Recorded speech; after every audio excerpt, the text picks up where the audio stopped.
வாழ்க வளமுடன். ஹாய் சகோஸ், இதயம் மீட்டும் மெல்லிசை போல உங்கள் மனதை மயக்கப் போகும் எழுத்தாளர் தீபா பாபு அவர்களின் கற்பனை சிதறல்களுக்குள் நம் பயணத்தை தொடங்கலாமா? அத்தியாயம் 5. என்ன அமைதியா இருக்க? ஒன்னும் பிரச்சனை இல்ல, மேனேஜ் பண்ணிக்க முடியும் தானே என்று தன் சிந்தனையில் ஆழ்ந்திருந்தவளை கலைத்தான் ரிச்சர்ட். என்ற முனகலுடன் அருந்ததி தலையசைக்க, குட், எதனாலும் பயப்படாத, உடனே என்கிட்ட வந்து சொல்லு. கம்பெனிக்கு போயிட்டேன்னா லேண்ட்லைன்ல கூப்பிடு. என்ன, ஒவ்வொரு விஷயத்திலயும் யோசிச்சு தயங்கிக்கிட்டே இருந்தா இந்த உலகத்துல நம்மால வாழ முடியாது. வெளி உலகத்துல உள்ளவங்க நிம்மதியா வாழவும் விடமாட்டாங்க. நம்ம தயக்கத்தை அவங்களுக்கு சாதகமா பயன்படுத்திக்குவாங்க. என்னடாமா, புரியுதா? சரி, போய் தூங்கு. நானும் ரூமுக்கு போறேன். காலையில பாட்டியோட இறுதி சடங்குக்கு போகணும்ல என்றவாறு எழுந்து மாடி பக்கமாக செல்ல திரும்பியவன் யோசனையோடு அவளிடம் திரும்பினான். நீ எதுவும் என்னோட அங்க பாட்டிய பார்க்க வரணும்னு நினைக்கிறியா?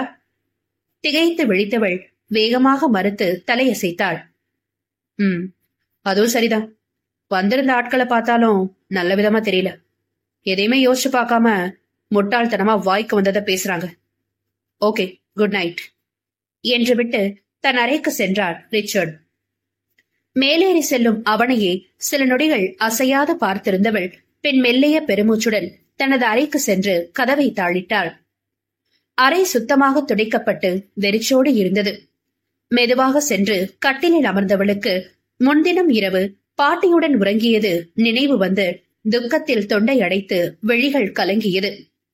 2 ஒற்றை படுக்கை கட்டில்கள் மூளைக்கு ஒன்றாக போடப்பட்டிருக்க, பரிமளம் தனக்கு உறக்கம் வருகின்றவரை அருந்ததியிடம் வளவளவென்று தன் சொந்த கதை, சோக கதை என தன்னுடைய குடும்பம், பிள்ளைகள் என்று ஏதாவது குற்றம் குறை கூறிக்கொண்டிருப்பார். அவர் பேசுவதை எல்லாம் அமைதியாக தனக்குள் உள்வாங்கிக் கொள்பவள் மறந்தும் அவரிடம் தன்னை பற்றி எதையும் வெளிப்படுத்த மாட்டாள். அவருக்கும் அவர் கவலைதான் பெரியதாக இருக்குமே தவிர இவளிடம் அவ்வளவாக எதையும் விசாரிக்க மாட்டார். அப்படி மீறி கேட்டாலும் இவள் பட்டம் படாமல் பதிலளிக்கவும் தனக்கெதற்கு இவள் கதை என்பது போல் அலட்சியமாக விட்டுவிடுவார். மெத்தையில் சரிந்து தன்னை குறுக்கி படுத்துக் கொண்டவளுக்கு அப்பொழுதுதான் உடலின் அலுப்பே தெரிந்தது. எரியும் விழிகளை சோர்வுடன் மூடிக்கொண்டவள் சற்று நேரத்திற்கெல்லாம் தன்னை மறந்து துயிலில் ஆழ்ந்தாள். அதிகமாக அழுது இருந்ததில் மெலிதாக மூச்சடைக்க உதடுகள் பிளந்து அயர்ந்து உறங்கிக் கொண்டிருந்தவளை லேசாக கதவு தட்டப்படும் ஒலி கலைத்தது. எங்கோ என்னவோ என்கிற எண்ணத்தில் மறுபுறம் வாகாக திரும்பி படுத்துக் கொண்டாள் சிறுமி. இம்முறை அருந்ததி என்ற அழைப்புடன் மீண்டும் கதவு சற்று பலமாக தட்டப்படவும் விழுக்கென்று தூக்கி வாரி போட திடுக்கிட்டு விழித்தவள் வேகமாக எழுந்தமர்ந்தாள். சிறு பெண் என்பதால் நள்ளிரவில் கலைக்கப்பட்ட உறக்கம் அவளின் இதய துடிப்பை லேசாக எகிரச் செய்திருந்தது. படபடவென்று அடித்துக் கொள்ளும் நெஞ்சை கை வைத்து அழுத்தியபடி அச்சத்தில் உறைந்து போய் அமர்ந்திருந்தவளுக்கு மெல்ல சுய உணர்வு திரும்ப மிரட்சியோடு அறையின் இருட்டில் சுற்றுமுற்றும் திரும்பி பார்த்தாள் பெண்.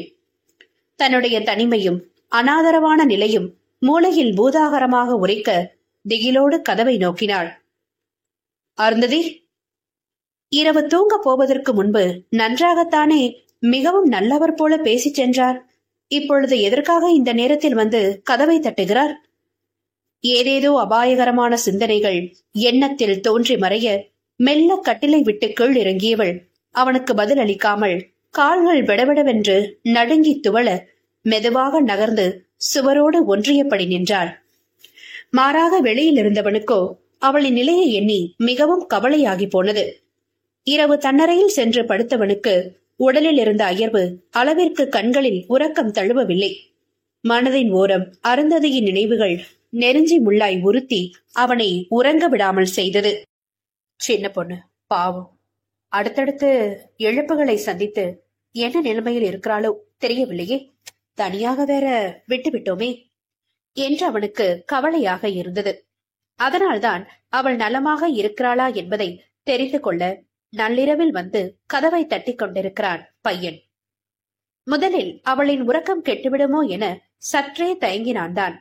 பிறகு ஒருவேளை அவள் ஏதாவது தவறான முடிவை எடுத்துவிட்டால் என்ன செய்வது என்கிற பயம் அடிமனதில் திகில் ஊட்டி அவனை விரட்டி அடிக்க நேராக வந்து தட்ட ஆரம்பித்து விட்டான். ஆனால் பாவம், தன்னுடைய ஆறுதல்தான் அவளை சிறிதளவேனும் தேற்றியிருக்கிறது என்கிற விவரம் அவனுக்கு தெரியாமல் போயிற்று. அருந்ததிமா, கொஞ்சம் கதவு தர. அவளோ வாயையே திறவாமல் இமைகள் கொட்ட கொட்ட கதவையே அசையாது பார்த்தபடி சுவரோரம் படபடப்புடன் நின்றிருந்தாள். சில நிமிடங்களில் கதவை தட்டுவதை நிறுத்திவிட்டு அங்கிருந்து ரிச்சர்ட் விலகி செல்லும் அழுத்தமான காலடி ஓசை செவியில் விழவும் நிம்மதி பெருமூச்சுடன் மெதுவாக சென்று கட்டிலின் ஓரம் அமர்ந்தாள் அருந்ததி. அடுத்த நிமிடம் அவளின் அரை ஜன்னல் கதவு படபடவென்று தட்டப்படவும் திடுக்கிட்டு திரும்பியவள் மருண்ட விழிகளுடன் அச்சத்தில் உளரும் நாவை சரி செய்ய எச்சிலை கூட்டி விழுங்கினாள். அருந்ததி என இம்முறை இன்னும் உரக்க அழைத்தான் ரிச்சர்ட். ஜன்னல் தான, கதவில்லையே, திறந்து பதில் சொல்லலாமா? ஆனா ஒருவேளை கதவை திறன்னு சொல்லிட்டா என்ன செய்யறது என கைகளை பிசைந்தாள். அவனுடைய சத்தம் கேட்டு வாயிலில் காவலுக்கிருந்த செக்யூரிட்டியை அருகில் வந்து அவனிடம் என்ன பிரச்சனை என்று விசாரித்தான். என்ன சார், எதுவும் பிரச்சனையா? காதுகளை தீட்டிக்கொண்டு அருந்ததி கவனமாக கேட்டிருக்க வேலையாட்களிடம் வெளிப்படையாக தன் மனதை பகிர விருப்பமில்லாமல் ரிச்சர்ட் கூறிய சமாதான காரணம் இவளை சற்றே திருப்திப்படுத்தி ஜன்னலை அவசரமாக திறக்க செய்தது. அதெல்லாம் ஒண்ணும் இல்ல, ஏதாவது கனவு கண்டாலான்னு தெரியல, கொஞ்சம் முன்னாடி பயங்கரமா அலர்னா, அதான் பாட்டியோட நினைவா எதுவும் தனிமேல கத்தி பயந்துட்டு இருக்காளோ என்னமோன்னு பாக்க வந்தேன், நீங்க போங்க என்று அவரை அவன் அனுப்பி வைக்க இங்கே நம் அருந்ததி வேகமாக ஜன்னல் கதவை திறந்தாள். திறந்து தன்னை வெளிப்படுத்திய அவனிடம் அவ்வளவு நேரமாக ஏன் திறக்கவில்லை என அவனால் கோபித்துக் கொள்ளவும் முடியவில்லை. நள்ளிரவில் அயர்ந்து தூங்குகிற பிள்ளையை வந்து எழுப்பிவிட்டு திறக்காததற்கு சண்டையா போட முடியும் என்று தனக்குத்தானே அழுத்துக் கொண்டான். ஓ, இவர் சொல்வது போல் ஒருவேளை நாம் தூக்கத்தில் கத்தியிருப்போமோ? இருந்தாலும் இருக்கும், கேட்டால் என்ன பதில் சொல்வது? பேசாமல் அவர் கேட்பதற்கு முன்பு நாமே சொல்லிவிடலாம். எதுவும் கெட்ட கனவு வந்து கத்னேனா என்னன்னு எனக்கு தெரியல என்று தான் கேட்பதற்கு முன்பாகவே அவசரமாக பதிலளித்துவிட்டு பரிதாபமாக விழிக்கும் சிறுமியை கண்டு ரிச்சர்டுக்கு புன்னகை அரும்பியது. நீ கத்தினியா என்ன? ஆ என்று விழித்தவள், நீங்க தானே சொன்னீங்க என குழப்பத்துடன் வினவினாள்.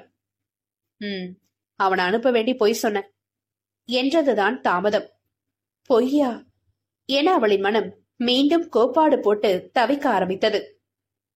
எனக்கு தூக்கமே வரல, நீ வேற பாட்டி ரூம்ல தனியா தூங்குறியே, உனக்கு எதுவும் பயமா இருந்தா கூட தானா வந்து என்கிட்ட சொல்ல மாட்ட, அதான் பத்திரமா இருக்கியா என்னன்னு பாக்க வந்தேன் என்று தன் எண்ணத்தை சற்றே அவளுக்கு ஏற்றவாறு மாற்றி கோரினான் ரிச்சர்ட்.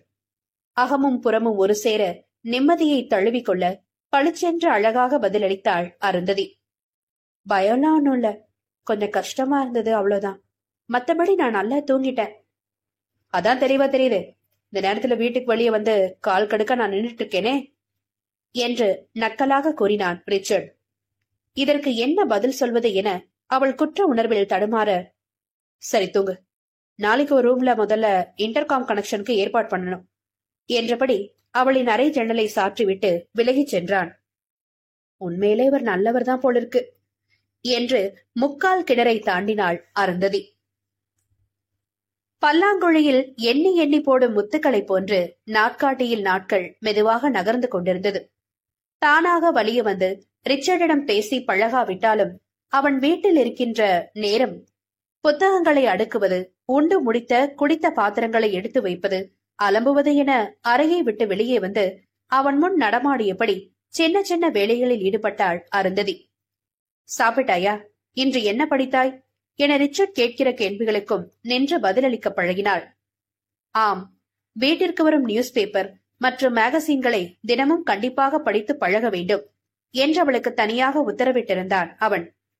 அருந்ததிக்கு இன்னமும் பள்ளிக்கு செல்வதில் சற்றும் விருப்பமில்லை என்றாலும் இவனை விட்டால் தனக்கு இந்த உலகத்தில் வேறு கதியில்லை என்பதால் மனமே இன்றி அவன் சொல்லுக்கு கட்டுப்பட ஆரம்பித்தாள். வடிவு வேலைக்கு வருகின்ற நேரம் அவளுக்கு கொஞ்சம் உதவுவதை தவிர்த்து இவளுக்கும் மற்ற நேரங்களில் வேறு வேலை எதுவும் இல்லாததால் முழுநேர தனிமையை போக்கவென்று மெல்ல அதில் தன்னை புகுத்திக் கொண்டாள். அன்று வடிவுடைய பையனுக்கு ஏதோ உடம்பு முடியவில்லை என்பதால் தன்னால் இன்று இரவு உணவு சமைக்க வர இயலாது. மறுநாள் வருகிறேன் என்று தன் கணவனிடம் அவள் தகவல் சொல்லி அனுப்பியிருந்தாள். ஃப்ரிட்ஜில மாவு இருக்கு, சரி தோசை சட்னி தானே, நாமளே செஞ்சிடலாம் என்று முடிவு செய்து ரிச்சர்டின் வருகைக்காக காத்திருந்தாள் அருந்ததி.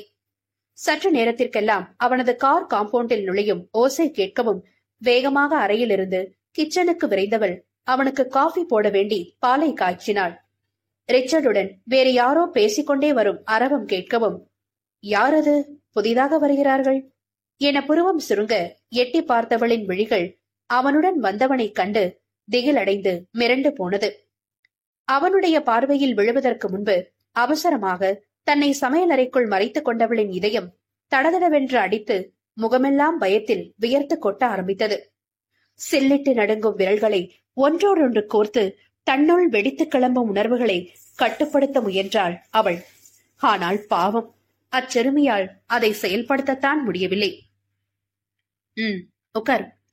அப்புறம் நாளை காலையில தானே இன்டர்வியூ என்று புதியவனிடம் வினவியபடி சோஃபாவில் அமர்ந்தான் ரிச்சர்ட். ஆமாப்பா, ஒரே எரிச்சலா வருது. படிப்பை முடிச்சு 2 வருஷம் ஆயிடுச்சு, இன்னும் வேலைக்கு போகாம சும்மா வீட்லயே உட்கார்ந்துட்டு இருக்கேன்னு அப்பாவும் அம்மாவும் தொணத்து கடுப்ப கலப்புறாங்க என்று முகத்தை அஷ்டகோணலாக சுளித்தான் அவன். உன்னை பெத்தவங்க சொல்றதுல என்ன தப்பு இருக்கு? வேலைக்கு போனாதானே உனக்கு பொறுப்பு வரும், அதனாலதான் அப்படி சொல்றாங்க. அவங்க அப்படி நினைக்கிறாங்க. ஆமா, இப்பவே பொறுப்பு வந்து என்ன செய்ய போறேனா? அப்படியே நாளைக்கு எனக்கு கல்யாணம் செஞ்சு வைக்க போறாங்களா? அடப்பாவி, இந்த வயசுல கல்யாணம் கேக்குதா உனக்கு? ஏன், அதுல என்ன தப்பு? உன்னை போல நினைச்சபடி பல பெண்களோட உல்லாசமாவும் சுலபமாவும் வாழ்க்கையை கழிக்கிறதுக்கு உன் தாத்தா மாதிரி என் குடும்பத்துல எனக்கு என்ன பெருசா சொத்தா சேர்த்து வச்சிருக்காங்க? ஒவ்வொரு செலவுக்கும் அவங்கள்ட்ட கணக்கு சொல்லி வாங்கி பார்த்து பார்த்து செலவு செய்யற என்ன மாதிரி பசங்களுக்கு தான் உடனடி திருமணம் அவசியம்.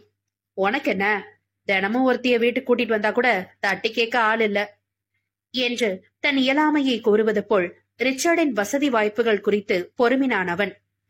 அதுவரை இயல்பாக உரையாடி கொண்டிருந்த ரிச்சர்டின் முகம் அவனின் பேச்சை கேட்டு கருத்து இறுகும் அதே வேளையில் அவனுடைய மறுபக்கத்தை அறிந்து கொண்ட அருந்ததியின் இதயம் பலமாக அதிர்ந்தது. நட்புகள் எல்லாரும் நம்ம சேனலை மறக்காம சப்ஸ்கிரைப் பண்ணுங்க, கதையை கேளுங்க, லைக் பண்ணுங்க, கமெண்ட் பண்ணுங்க, பிடிச்சவங்க ஷேர் பண்ணுங்க. நன்றி.